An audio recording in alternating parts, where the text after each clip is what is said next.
गौरव railway station के पास गोभी आलू पराठा बनाने का काम करता था। आइए आइए, गर्मा गर्म गोभी आलू के पराठे खाइए।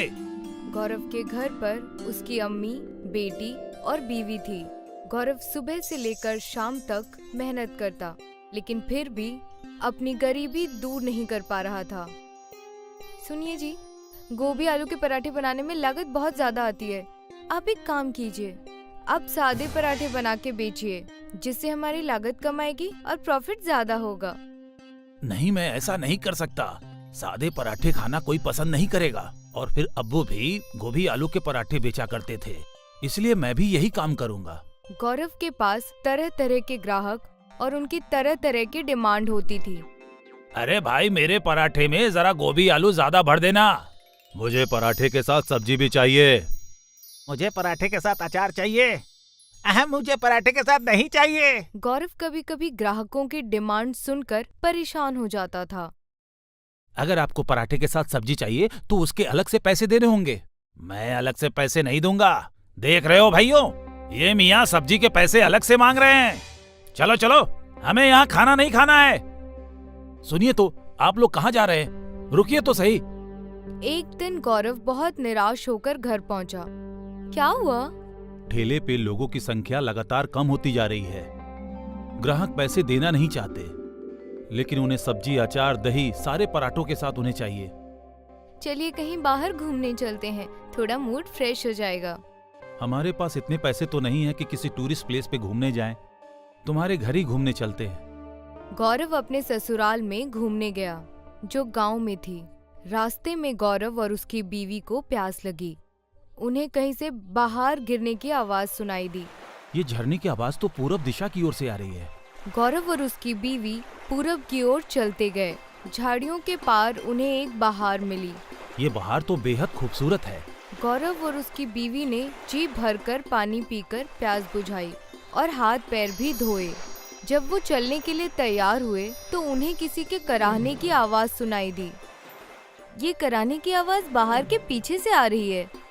बहार के अंदर घुस के देखना होगा, तभी पता लगेगा कि उस पार कौन है। लेकिन बाहर के अंदर घुसना खतरनाक भी हो सकता है। क्या पता ये किसी तरह का जाल हो।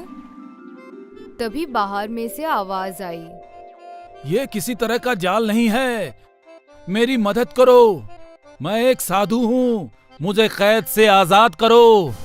मुझे बहार के पार जाना ही होगा बेगम। अगर मैं वहाँ कैद होता तो मैं नहीं चाहता कि मुझे भी कोई कैद से आजाद करे। गौरव बहार के पार गया तो उसने देखा कि एक बाबा एक कटीले खंभे से बंधे हुए थे। बाबा की पीठ से खून बह रहा था। तुम कौन हो और यहाँ कैसे कैद हो गए? मैं सब कुछ बताऊंगा, पहले तुम मुझे कैद से आजाद करो। गौरव ने रस्सी खोल दी और बाबा आजाद हो गए। तुम्हारा बहुत बहुत शुक्रिया। मैं एक साधु हूँ और मेरे पास तिलस्मी ताकत है। मैं इंसान की मुरादें पूरी कर सकता हूँ। कुछ लोगों ने मेरा गलत फायदा उठाने की कोशिश की। जब मैंने उनकी बात नहीं मानी, तब उन्होंने मुझे इस बहार के पीछे कैद कर दिया। अगर तुम्हारे पास तिलस्मी ताकत है तो खुद तुम उससे आजाद क्यों नहीं हो पाए? मैं अपनी ताकत का इस्तेमाल खुद के लिए नहीं कर सकता। ठीक है साधु महाराज, अब मैं चलता हूँ। मुझे अपने ससुराल पहुंचना है, मुझे देर हो रही है। तुम खाली हाथ क्यों जा रहे हो? तुमने मेरी मदद की है, मैं तुम्हारी क्या मदद कर सकता हूँ? अगर तुम्हारी कोई ख्वाहिश हो तो बता दो। नहीं साधु जी, मैं अपनी मेहनत और लगन से जीवन में कुछ हासिल करना चाहता हूँ। साधु बाबा से बहुत खुश हुआ और उसने मन ही मन गौरव को बहुत सारी बरकतें दी। गौरव अपने ससुराल से लौटने के बाद फिर से अपने गोभी आलू के पराठे बनाने के धंधे में लग गया। आइए आइए, गर्मा गर्म गोभी आलू के पराठे खाइए। आइए आइए। ग्राहक फिर से तरह तरह की डिमांड करने लगे। अरे भाई, मुझे पराठे के साथ सब्जी भी चाहिए। सब्जी तो नहीं है। तभी अचानक उस आदमी के पराठे में से सब्जी निकलने लगी। मुझे पराठे के साथ दही चाहिए। मेरे पास दही नहीं है। लेकिन तभी उस आदमी के पराठे में से दही निकलने लगा। मुझे पराठे के साथ अचार चाहिए। मेरे पास अचार नहीं है। लेकिन तभी तीसरे आदमी के प्लेट में से अचार निकलने लगा। सारे लोगों का दिमाग चकरा गया। ये सब क्या हो रहा है? मैंने लोगों को सब्जी, दही, अचार नहीं दिया, तो भी इनके प्लेट में तीनों चीजें कहाँ से आ गईं? तभी वहाँ वही बाबा आए जिन्हें गौरव ने बाहर के पीछे जाकर आजाद किया था। बेटा जरा 2 पराठे लगा देना, सब्जी, दही और अचार के साथ। इतना कहकर बाबा अदृश्य हो गए। गौरव समझ गया कि ये सारा चमत्कार उन बाबा की वजह से हो रहा है। गौरव की रेहड़ी पर लोगों की भीड़ लग गई। सभी पराठे खाने के लिए वहाँ टूट पड़े। वे पराठे के साथ सब्जी, दही, अचार और जो भी मांगते वही पराठों में से निकलने लगता और थाली में आ जाता। गौरव ईमानदारी से सिर्फ पराठों के पैसे लिया करता। कुछ ही दिनों में गौरव लखपति बन गया। गौरव ने सबको सच सच बताया कि ये चमत्कार एक बाबा की वजह से हो रहा है, जिसे गौरव ने बाहर के पीछे के कैद से आजाद किया था। वे बाबा बाहर के पास ही ध्यान में लीन होकर तपस्या करने लगे। गौरव के बराबर में दीपक नाम का एक आदमी ठेला लगाता था। दीपक भी पराठे बेचता था। दीपक ने सोचा कि अगर वो भी गौरव की तरह वरदान प्राप्त कर ले तो वो भी जल्दी अमीर हो जाएगा। दीपक गौरव के पास गया और उसने बातों बातों में वो जगह पूछ ली जहाँ बाहर था। दीपक बंदूक लेकर बाबा के पास पहुँच गया। तुम कौन हो और यहाँ क्यों आए हो? सुन बड़ाओ, मेरा नाम दीपक है और मैं गौरव के सामने ठेला लगाता हूँ। तूने गौरव को तोहफा देके बहुत बुरा किया। तुम गलत समझ रहे हो। गौरव एक भला और मेहनती आदमी है। उसने मुझसे कोई तोहफा नहीं मांगा था। मैंने उसे सुखी रहने की बरकतें दी है। समझ गए ना? मेरे सामने ज्यादा बड़बड़ मत कर बुड्ढे। चुपचाप मुझे भी लखपति बनने की बरकतें दे, वरना बंदूक से तेरा भेजा उड़ा दूंगा। इस तरह से बरकतें नहीं मिला करती है। लगता है तू ऐसे नहीं मानेगा। दीपक ने बाबा की गर्दन पकड़ ली और उनकी गर्दन को दबाते हुए कहा, जल्दी बरकत दे, वरना मैं तेरा काम तमाम कर दूंगा। ठीक है, मैं तुझे बरकतें देता हूँ। दीपक ने लौटकर बहुत खुश होकर अपनी रेहड़ी लगाई। दीपक ने जब ग्राहकों को प्लेट में पराठे रखकर दिए तो प्लेट में पराठों के ऊपर सांप बिलबिलाने लगे। जितनी बार भी दीपक ने प्लेट पे पराठा रखा, हर बार अंजाम वही हुआ। लोगों ने दीपक के पराठे बिल्कुल ही खाने छोड़ दिए। अब सारे ग्राहक गौरव की रेहड़ी पर जाने लग गए और गौरव ने देखा कि ग्राहकों की संख्या बहुत बढ़ गई है। तो गौरव ने 2 नौकरों को रखकर एक रेस्टोरेंट खोल लिया और इस तरह अपनी मेहनत और लगन के भरोसे पर खुशहाल जीवन बिताने लगा। लक्ष्मणपुर कस्बे में छतन सिंह अपनी बेगम और अपने बच्चों के साथ रहा करता था। छतन सिंह की एक बड़ी बेटी स्वाति पढ़ी लिखी और सुशील लड़की थी। बस स्वाति की शादी हो जाए, मेरे सर से सारी तकलीफें कम हो जाएंगी। आप इसकी फिक्र क्यों कर रहे हैं जी? स्वाति अच्छी लड़की है, उसकी शादी जरूर एक अच्छे घराने में होगी। आप निश्चिंत होकर अपने काम पर जाइए, मैं खाना स्वाति के हाथों भेज दूंगी। छतन सिंह एक किराने की दुकान में नौकरी किया करता था और हमेशा अपने मालिक के ताने और ग्राहकों से डांट सुना करता था। मुझे 1 किलो बासमती चावल दे देना, आज घर पर बिरयानी बनानी है। अरे वाह बहन जी, ये बड़ी अच्छी बात है। 1 किलो बासमती चावल पूरे 200 रुपए के हैं, पैसे दीजिए। 200 रुपए? तुम्हारा दिमाग खराब तो नहीं हो गया है? 200 रुपए चावल कैसे हो सकते हैं? आस पड़ोस की दुकानों में तो 120 रुपए किलो है। वो क्या है ना बहन जी कि ये सारी कीमत मेरे मालिक ने तय की है। अगर मैं इसे कम में बेचता हूँ तो मुझे बहुत डांट पड़ती है। उनसे कहिए अब से मैं आपके इस घटिया दुकान में नहीं आने वाली हूँ और सबको मना करने वाली हूँ कि और कोई भी इस दुकान में ना आए। वो औरत दुकान पर से गुस्से में चली जाती है। इतने में वहाँ पर छतन सिंह का मालिक आ जाता है, जो ये सारी बातें सुन लेता है और छतन सिंह को डांट कर कहता है, तुम हो ही नहीं किसी काम के, तुमसे कुछ नहीं होने वाला। मैं तुम्हें अभी नौकरी से निकाल रहा हूँ। मालिक, आप ये कैसी बातें कर रहे हैं? मैं आपके यहाँ 20 साल से काम कर रहा हूँ, ऐसा ना कीजिए।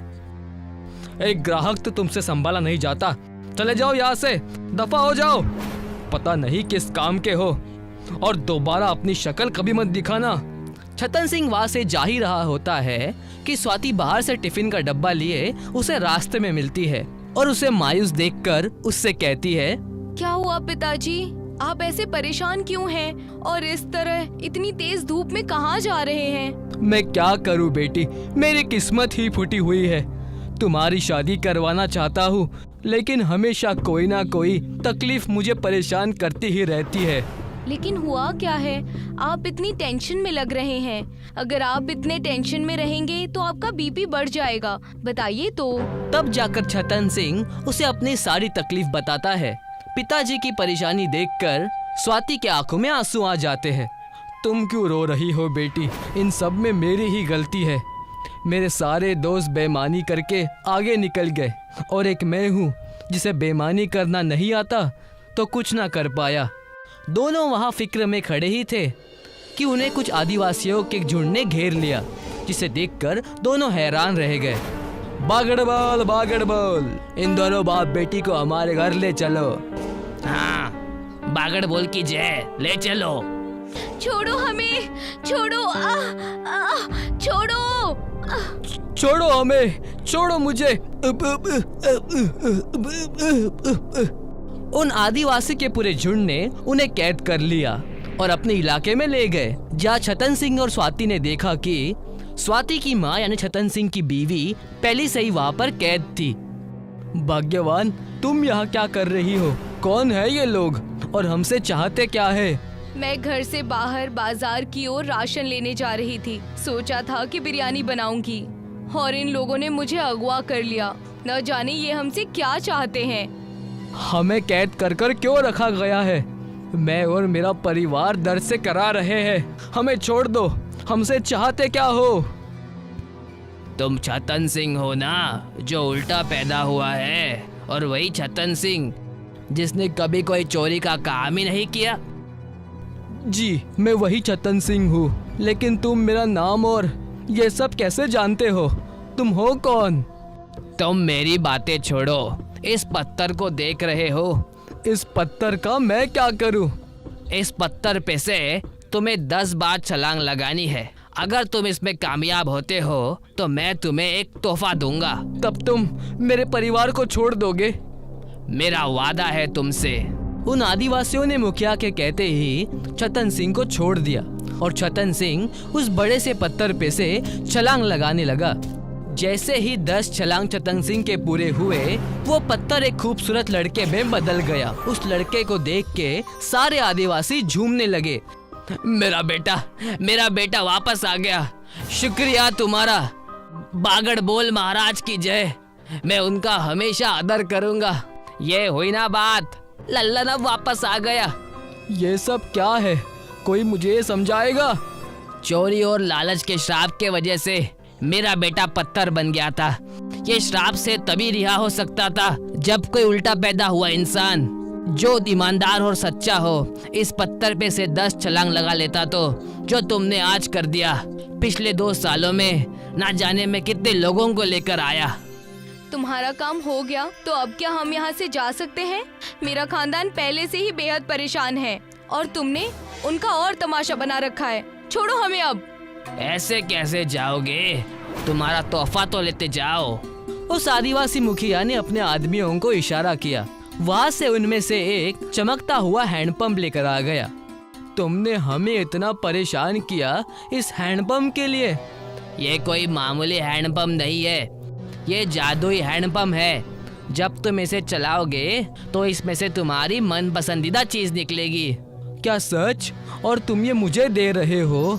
हाँ, तुमने मेरे ऊपर इतना बड़ा एहसान जो किया है, मेरे बेटे को वापस लाकर।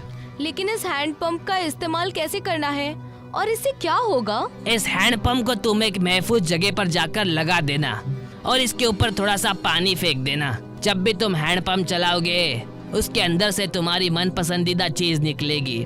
उस आदिवासी से छतन सिंह का परिवार हैंडपंप लेकर आता है और वहाँ से चला जाता है।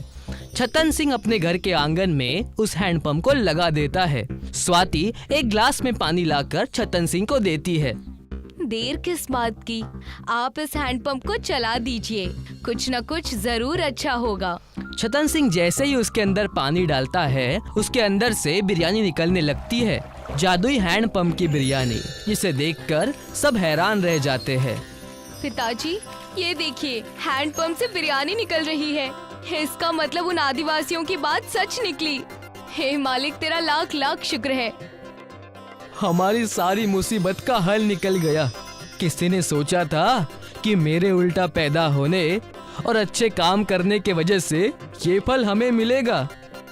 उसी दिन से छतन सिंह अपना एक छोटा सा ढाबा खोल देता है, जिसका नाम वो हैंडपंप बिरयानी रखता है। देखते ही देखते छतन सिंह की सारी तकलीफें दूर हो जाती है। सारे कस्बे में छतन सिंह के हैंडपंप बिरयानी की वाहवाही होती है। एक दिन छतन सिंह का पुराना मालिक उसे मिलता है। भाई साहब, बहुत दिनों से कुछ नहीं खाया, मुझे बिरयानी मिलेगी? लोगों से सुना है कि आप मुफ्त में भी दे देते हैं। जैसे ही छतन सिंह पलटता है तो देखता है कि उसके पुराने मालिक की हालत भिखारी की तरह हो गई है। मालिक, आपकी ये हालत कैसे हुई? मैं अभी आपको बिरयानी देता हूँ। तुम इतने बड़े आदमी कैसे बन गए? लोगों को हमेशा मैं लूटता रहा और मेरा ये हाल हो गया। सारी दुकान और जमीन मिट्टी में मिल गई। जैसे ही छतन सिंह ने हैंडपंप चलाना शुरू किया, उसमें से बिरयानी निकलने लगी और उसने अपने पुराने मालिक को परोस कर खिलाया। ऐसे ही छतन सिंह सबकी मदद करने लगा और अपने हैंडपंप बिरयानी से अपनी जिंदगी ऐशो आराम से बिताने लगा। और उसने अपनी बेटी स्वाति की शादी भी अच्छे घराने में कर दी। एक गांव में सूका और लंबू दो भाई रहते थे, लेकिन दोनों की आपस में बिल्कुल नहीं बनती थी।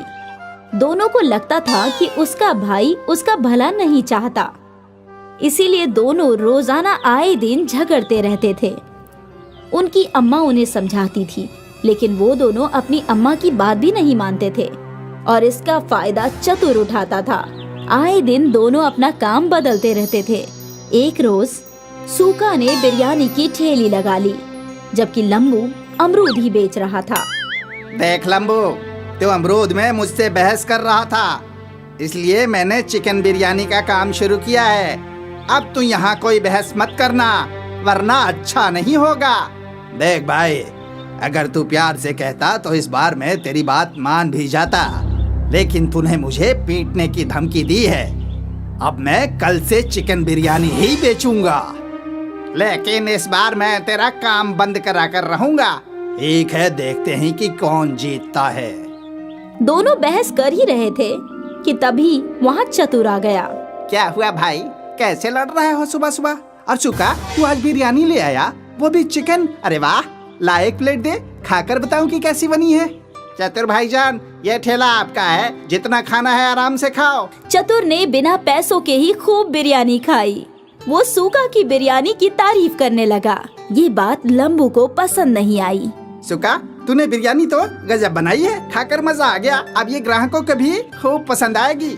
अरे भाईजान, तुम कल मेरे हाथ की बिरयानी खाना, उंगलियां चाटते रह जाओगे। ठीक है, कल की कल देखी जाएगी। अभी तो तुम अमरूद ही खिला दो, तुम्हारे अमरूद भी कम अच्छे नहीं हैं। लंबू थोड़ी सी तारीफ से खुश हो गया और चतुर को मुफ्त के अमरूद मिल गए। सूका ने दिन भर बिरयानी 50 रुपए में बेची और उसकी अच्छी कमाई हुई। ये बात उसकी आंखों में खटक रही थी। शाम को दोनों भाई अपने घर की जानिब चले। अगले रोज लंबू सूका से पहले ही अपनी कार्ट लेकर पहुंच गया और उसने उस बोर्ड पर लगा दिया, चिकन बिरयानी 40 रुपए प्लेट। कुछ ही देर में वहाँ सूखा भी आ गया। पागल, इतने कम में बिरयानी बेच रहा है? आज बताऊंगा तुझे कि तू कैसे अपनी बिरयानी बेच पाएगा। दोनों भाइयों के रेट में अंतर देखकर लोग लंबू के पास ही जा रहे थे और सस्ते होने की वजह से बिरयानी का लुत्फ उठा रहे थे।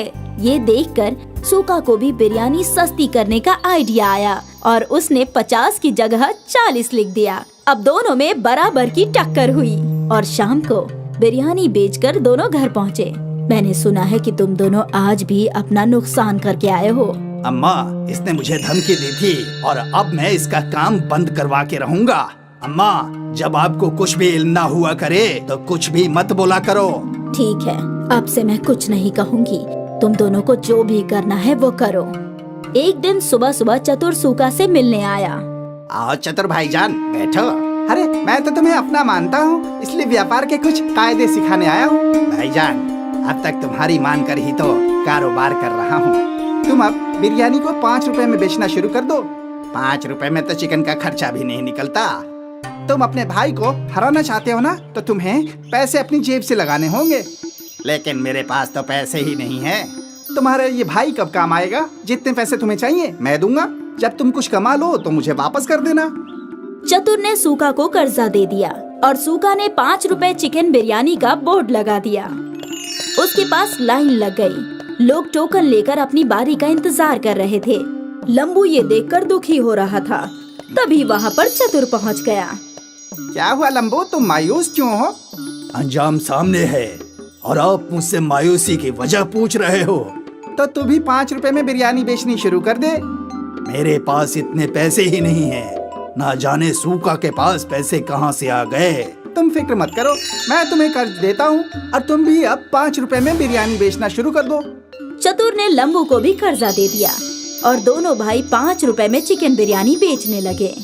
आइए आइए, 5 रुपए में चिकन बिरयानी खाइए। आइए आइए, 5 रुपए में चिकन बिरयानी खाइए। एक प्लेट में चिकन के 4 बोटियाँ, जायकेदार और किफायती चिकन। एक प्लेट में 5 बोटियाँ और सिर्फ 5 रुपए में। दोनों भाइयों की दुश्मनी का लोगों ने जमकर फायदा उठाया और 5 रुपए में भरपेट बिरयानी खाए। आज दोनों भाई दोपहर को ही सारी बिरयानी बेचकर घर पहुँचे। कितना कमाया आज। सूखा और लंबू ने अम्मी जान को सब कुछ सच बताया। अच्छा, तो तुम दोनों को पैसे चतुर ने दिए थे। अब तुम खुद सोच लो कि वो क्या चाहता है। अम्मा, हमें माफ कर दो। हाँ अम्मा, हम आज से आपस में नहीं लड़ेंगे। जितना हम लड़ाई करते रहेंगे उतना दूसरे लोग फायदा उठाएंगे। हाँ अम्मा, हमें ये आज समझ में आ गया है। अब हम मिलकर काम करेंगे और चतुर को सबक सिखाएंगे।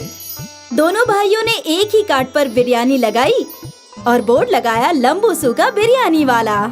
अगले रोज वो दोनों पहुंच गए। जब चतुर ने अगले रोज जाकर देखा तो उसके होश फाख्ता हो गए और उसने इत्तिहाद को देखकर वहां से दूर भाग जाना ही बेहतर समझा।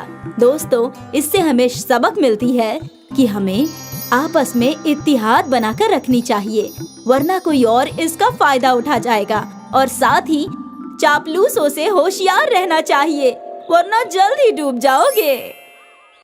रतनपुर गांव के 3 दोस्त रमेश, सुरेश और मुकेश शहर जाकर पैसे कमाने का निश्चय करते हैं।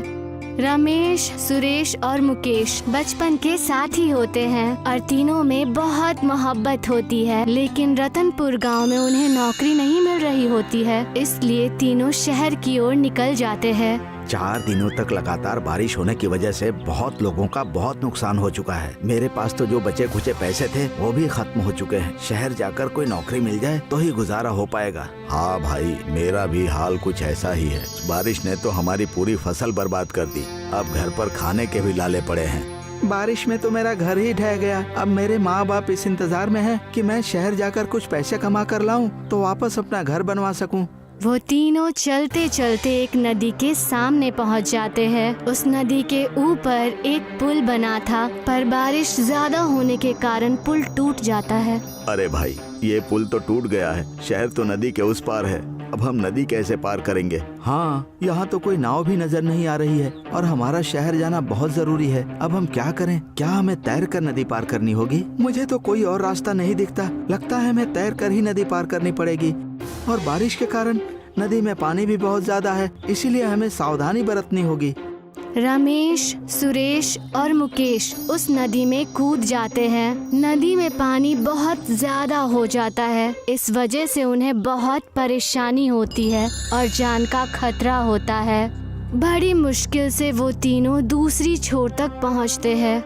वहां पहुंचते ही सुरेश के हाथ में एक चिराग होता है। सुरेश, ये तुम्हारे हाथ में क्या है? तुम्हें ये नदी में मिला क्या? हाँ यार, तैरते वक्त ये चीज मुझसे टकराई तो मैं इसे लेकर आ गया। देखने में तो किसी चिराग की तरह लग रहा है। हम इसे बेचकर पैसे कमा सकते हैं। ये तो अलादीन के चिराग की तरह लग रहा है। सुरेश, इसे रगड़ कर देख, शायद इससे जिन बाहर आ जाए। सुरेश उस चिराग को रगड़ता है और उसके अंदर से सच में एक जिन बाहर आ जाता है, जिसे देखते ही मुकेश, सुरेश और रमेश के होश उड़ जाते हैं। इसने मुझे बाहर निकाला, उसका भला हो। इतने दिनों से उस नदी में मुझे बहुत ठंड लग रही थी और बाहर निकलने का जी कर रहा था, पर कोई मिल नहीं रहा था। हुकुम मेरे आका, मैं आपकी क्या खिदमत करूं? सुरेश, मुकेश और रमेश एक दूसरे को देखते हैं और फिर जिन की तरफ अविश्वासी नजरों से देखते हैं। अरे आप लोग बस मुझे देखते ही रहेंगे या कुछ कहेंगे भी? हुक्म कीजिए, आपका हुक्म मेरे सिर आंखों पर। तुम हमारे लिए क्या क्या कर सकते हो? जो आप बोलेंगे वो सब कुछ, मगर हाँ, कोई गलत काम नहीं करता मैं। हम सब शहर जाकर पैसे कमाना चाहते हैं, क्या तुम उसमें हमारी मदद कर सकते हो? हाँ, मैं कर सकता हूँ। मैं पैसे कमाने में आप लोगों की मदद कर सकता हूँ। अच्छा, मगर कैसे? आप तीनों शहर जाकर होटल खोल लो। मुझे जादुई तंदूरी रोटी बनानी आती है। होटल में मैं जादुई तंदूरी रोटी बनाऊंगा और आप तीनों बेचना, फिर देखना आपके पास पैसे ही पैसे होंगे। मगर हम होटल खोलेंगे कैसे? हमारे पास तो पैसे नहीं है। हमें उधार लेना पड़ेगा, फिर जब हमारे पास पैसे वापस आ जाएंगे तब हम उधार के पैसे चुका देंगे। रमेश, सुरेश और मुकेश जिनको लेकर शहर पहुंच जाते हैं। वहां उधार के पैसों से एक होटल खोलते हैं। उस होटल का नाम जिन खाना रखते हैं और उसकी मशहूर डिश तंदूरी रोटी होती है। जिन जो तंदूरी रोटी बनाता वो बहुत लजीज होती है और लोगों को बहुत पसंद आती है। कुछ ही दिनों में उनका होटल बहुत तरक्की कर लेता है और उनकी बरकत होने लगती है। उनके होटल पर तंदूरी रोटी खाने के लिए लोगों की भीड़ लगने लगती है। जिन, तुमने तो हमारी जिंदगी बदल दी। तुम्हारी जादुई तंदूरी रोटी तो लोगों को बहुत पसंद आई। तंदूरी रोटी में अलग ही जादू है। हम तुम्हारा एहसान कभी नहीं भूलेंगे। क्या तुम अपनी तंदूरी रोटी का राज बता सकते हो? मेरे आका, ये हम जिन लोगों की सीक्रेट रेसिपी है। ये हम आप लोगों को नहीं बता सकते, मगर मैं हमेशा आपको रोटी बनाकर देता रहूंगा और आपका ये होटल हमेशा अच्छे से चलता रहेगा। होटल चलते हुए 1 साल हो जाता है। रमेश, सुरेश और मुकेश के होटल के सामने बहुत पहले से ही एक धीरज का होटल होता है, जिसके मालिक का नाम धीरज होता है। लेकिन जब से रमेश, मुकेश और सुरेश ने अपना स्पेशल तंदूरी रोटी होटल खोला, तब धीरज का होटल चलना बंद हो गया। धीरज को इस बात का बहुत आश्चर्य होता था कि आखिर वो लोग ऐसा क्या बनाते हैं कि उनकी होटल में इतनी भीड़ होती है। बस अब बहुत हो गया। हमारा कारोबार तो अब बंद होने की कगार पर आ गया है। जब से इन लोगों ने स्पेशल तंदूरी रोटी बेचनी शुरू की है, तब से हमारा तो काम ही नहीं चल रहा है। आखिर ये लोग ऐसा क्या स्पेशल बनाते हैं कि इनकी तंदूरी रोटी इतनी बिकती है और लोगों को इतनी पसंद भी आती है? अब मैं ये राज पता लगा कर ही रहूंगा। धीरज रमेश, मुकेश और सुरेश का सीक्रेट पता करने उनके पीछे लग जाता है। फिर एक दिन सुबह सुबह उनके किचन में चुपके से घुस जाता है और वहीं बैठ जाता है और देखता है कि एक जिन अपने चिराग से निकलता है और तंदूरी रोटी बनाता है। अच्छा, तो ये राज है। अब मैं बताता हूँ इन लोगों को। इनका जादुई जिन ही मैं चुरा लेता हूँ, फिर वो मेरा हुक्म मानेगा और फिर मैं भी अमीर बन जाऊंगा। धीरज रात में रमेश, मुकेश और सुरेश के होटल में घुसता है और जिन का चिराग उठाकर अपने होटल में ले जाता है। अब आएगा न मजा। धीरज चिराग को जोर से रगड़ता है, लेकिन उसमें से जिन निकलने की जगह चिंगारी निकलती है और उसका होटल जलने लगता है। धीरज डर जाता है और उस चिराग को वहीं गिराकर और दौड़कर रमेश, मुकेश और सुरेश के होटल में चला जाता है। बचाओ बचाओ, आग आग, बचाओ। रमेश, मुकेश और सुरेश उठकर आते हैं और धीरज के होटल में पानी मारने लगते हैं, लेकिन उस पानी से होटल की आग बुझने का नाम ही नहीं ले रही होती। मुकेश धीरज से कहता है, अरे भाई धीरज, किस चीज से आग लग गई है?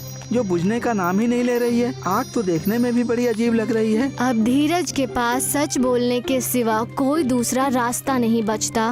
वो तीनों को सारी बातें सच सच बता देता है कि उसने उन लोगों का चिराग चोरी कर लिया था। वो तीनों ये बात समझ जाते हैं कि जिन नाराज हो गया है, इसीलिए धीरज के होटल को जला रहा है। धीरज भाई, हमने तुमसे ये उम्मीद नहीं की थी। चोरी करने की यही सजा होती है। रुको, मैं जिन्न को शांत करने की कोशिश करता हूँ। सुरेश दौड़ता हुआ होटल के अंदर जाता है और जिन के चिराग को उठा कर लाता है। उसे अपने हाथों में रखकर वो जिन को मनाने की कोशिश करता है और उसे शांत होने को कहता है। सुरेश की बात सुनकर जिन शांत हो जाता है और धीरज के होटल की आग बुझ जाती है। जिन वापस अपने चिराग में आ जाता है और सुरेश उस चिराग को ले जाकर अपने होटल में रख देता है। इसके बाद धीरज भी समझ जाता है कि चोरी से कभी भी सफलता हासिल नहीं की जा सकती और वो भी अपने होटल में और मेहनत करने लगता है और रमेश, सुरेश और मुकेश भी खुशी खुशी रहने लगते हैं।